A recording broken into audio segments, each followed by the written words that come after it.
너는 죄에 빠져서 평안함이 없을 때 예수 십자가의 공로 힘입어 그 발 아래 엎드려 참된 평화 얻으면 주의 영이 함께함이라. 성령이 계시네 할렐루야 함께 하시네. 좁은 길을 걸으며 만나 기뻐하는 것 주의 영이 함께 함이라.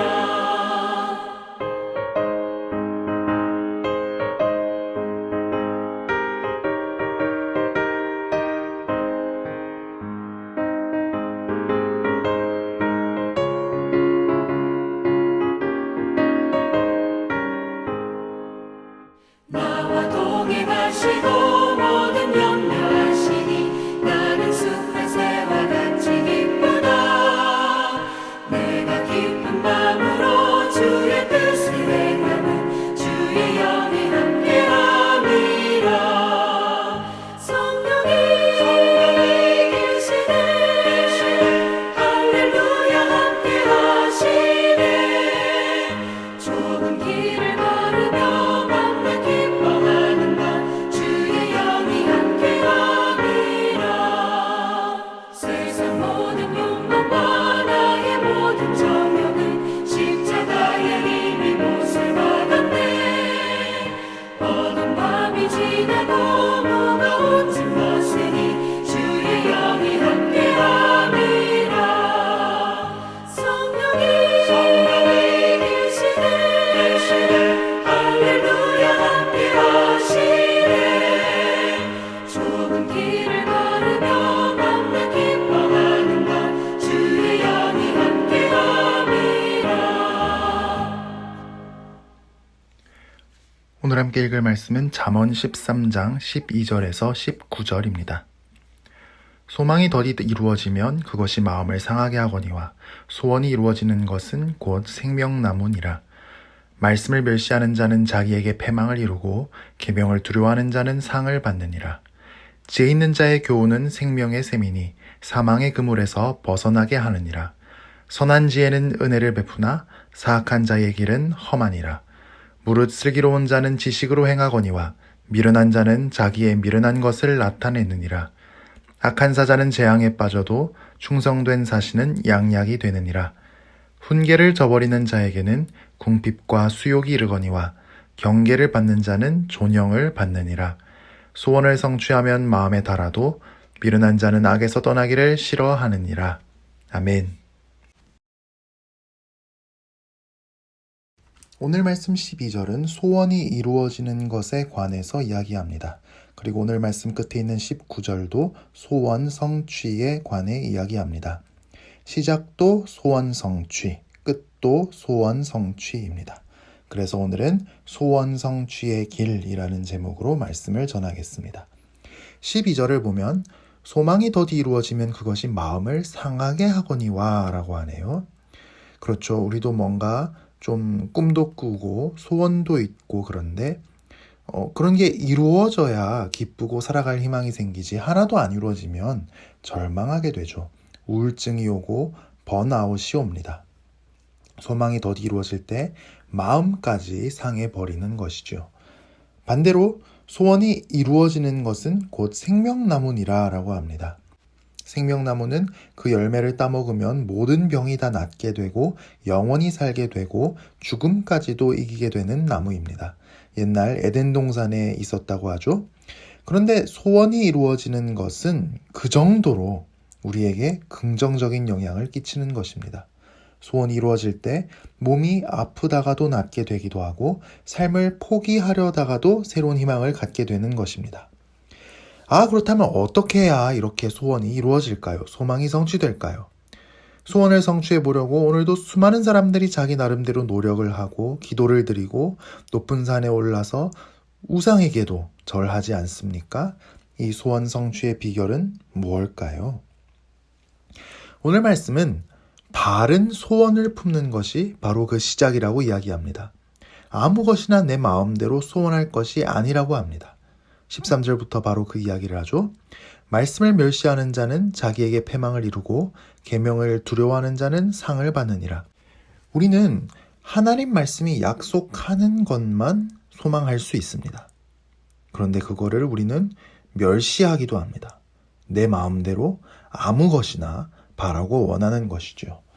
그 결과는 패망입니다. 소망이 이루어지지 않는 것입니다. 반면 소망을 하면서도 계명을 두려워하는 사람이 있다고 하는데요. 내가 가진 이 소망, 정말 하나님 말씀에 합당한 것일까? 두려움을 갖고 자신을 돌아보는 사람입니다. 그래서 내 소망이 결국 하나님의 뜻에 일치되게 합니다. 그 사람은 상을 받게 됩니다. 소망이 이루어지는 것입니다. 14절을 볼까요? 지혜 있는 자의 교훈은 생명의 샘이니 사망의 그물에서 벗어나게 하느니라. 사실 하나님 뜻에 일치하는 소망을 품으려면 우리는 지혜자의 교훈을 배워야 합니다. 지혜자의 교훈을 통해서 하나님 경외하는 법을 배워야 합니다. 그래서 지혜자의 교훈은 생명의 샘이랍니다. 인생의 모든 위기에서 우리를 벗어나게 해주기 때문입니다. 우리 삶을 풍성하게 해줍니다. 왜냐하면 하나님의 뜻에 따라 소원을 품는 그 사람은 하나님께 소중한 사람이고 하나님께서 그를 보호하시기 때문입니다. 15절을 볼까요? 선한 지혜는 은혜를 베푸나 사악한 자의 길은 험하니라. 선한 지혜는, 즉 하나님 뜻을 바르게 분별하는 지혜는 은혜를 베풉니다. 내 자신만을 위해 살지 않습니다. 다른 사람에게도 은혜를 베푸는 삶을 삽니다. 우리는 우리 소원이 바로 된 것인지 아닌지 이 말씀으로 분별해 볼 수 있습니다. 내가 가진 소원은 내 자신만을 위한 것인가요? 아니면 하나님을 위하고 교회의 형제 자매를 위하고 하나님이 만드신 이 세상을 위한 것인가요? 사악한 자의 길은 험하다고 했는데 길이 험하다는 것은 결국 파멸한다는 뜻입니다. 자신만을 위해 살 때 결국 그 사람은 사람들의 기억에서조차 사라질 것입니다. 자신만을 위해 살았으니까요. 16절을 볼까요? 무릇 슬기로운 자는 지식으로 행하거니와 미련한 자는 자기의 미련한 것을 나타내느니라. 지식으로 행한다는 것은 위험한 상황이 닥쳐와도 올바른 판단의 근거에서 조심스럽고 지혜롭게 행동한다는 뜻입니다. 그러니까 인생 망했다 하면서 함부로 무모하게 살지 않는다는 말입니다. 어떻게든지 지혜를 발휘해서 위기를 벗어나고 아름다운 삶을 회복하려고 합니다. 왜 그럴까요? 하나님 뜻에 일치하는 소망을 품고 있기 때문입니다. 하나님이 주신 그 소망이 반드시 이루어질 것이기 때문입니다. 절대로 자포자기하지 않습니다. 반드시 살아남습니다. 하지만 미련한 사람은 상황 파악을 못합니다. 그냥 무모하게 살아서 미련한 걸 다 보여주고는 파멸에 이릅니다. 미련한 사람도 나름의 소망이 있겠죠. 그런데 그 소망이 자기가 만들어낸 거고 자기를 위한 거지 하나님께서 주신 것이 아니니까 인생의 위기 앞에서 무모하게 살아버립니다. 자포자기해버립니다. 내게 있는 모든 어려움에도 불구하고 절대로 자포자기하지 않게 할 그 소망이 내게 있습니까? 만약 내가 가진 소망이 그렇지 못하다면 하나님 앞에서 내가 정말 소망해야 할 것이 무엇인지 묻고 구하는 아침이 되기를 원합니다. 17절을 볼까요?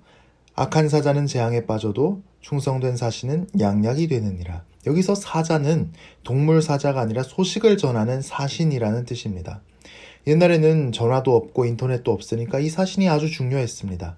최고의 교육과 훈련을 받고 외교관으로 전령으로 중요한 문서와 메시지를 전달했습니다. 그런데 악한 사자, 즉 악한 사신이 있습니다. 게으르거나 부주의하거나 아니면 무슨 나쁜 의도가 있어서 상관의 말과 의도를 왜곡합니다. 결국 그는 재앙에 빠질 것입니다. 파멸을 당하게 됩니다. 하지만 충성된 사신은 어떻습니까? 그는 양약이 됩니다. 그를 보낸 사람의 뜻을 시원하게 이루어줍니다. 그리고 병든 것 같이 안 좋은 상황을 치료해주는 역할을 할 것입니다. 결국 왕이 보내는 사신이 악한지 충성된지에 따라서 한 나라의 운명까지 달라지는 것입니다. 하나님께서 주신 소망을 품는 사람은 이를 그르치지 않습니다. 충성된 사신처럼 어떻게든지 일이 되게 하고 병든 것과 같은 상황을 치료합니다. 그래야 내게 주신 소망도 이루어질 테니까요. 18절을 볼까요? 훈계를 저버리는 자에게는 궁핍과 수욕이 이르거니와 경계를 받는 자는 존영을 받느니라.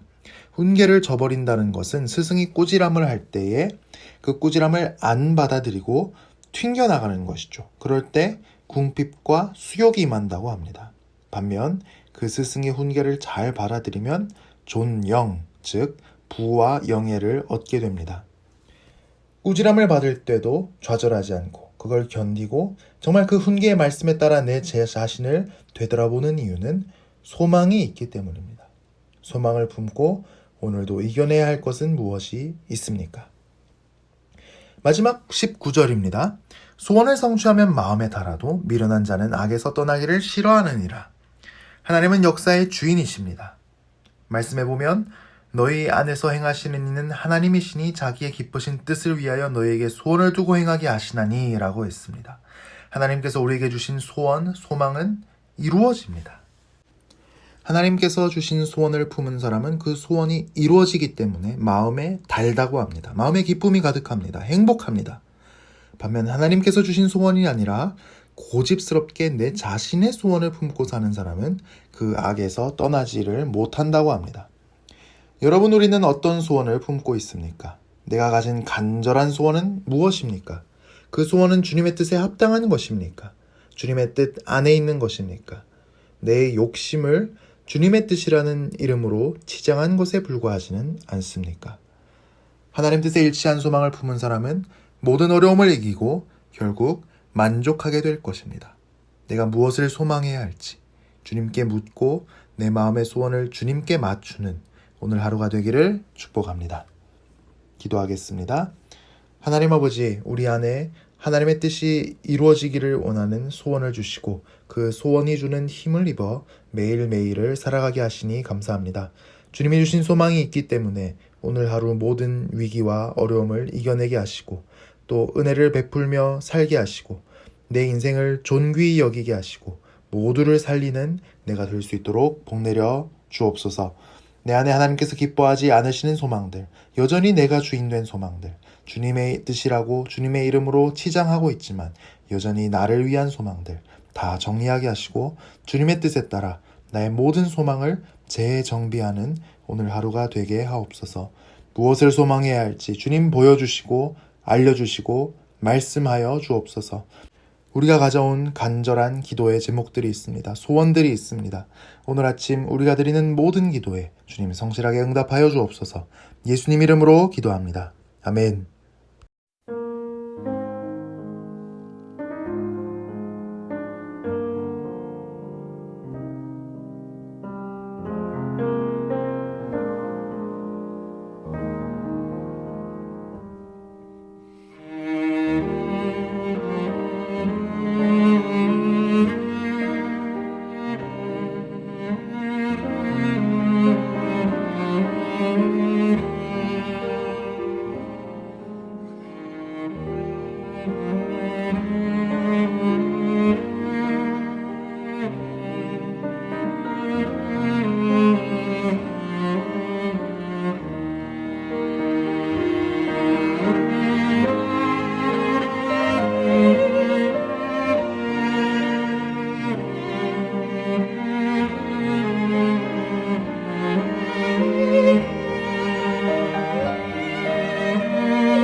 주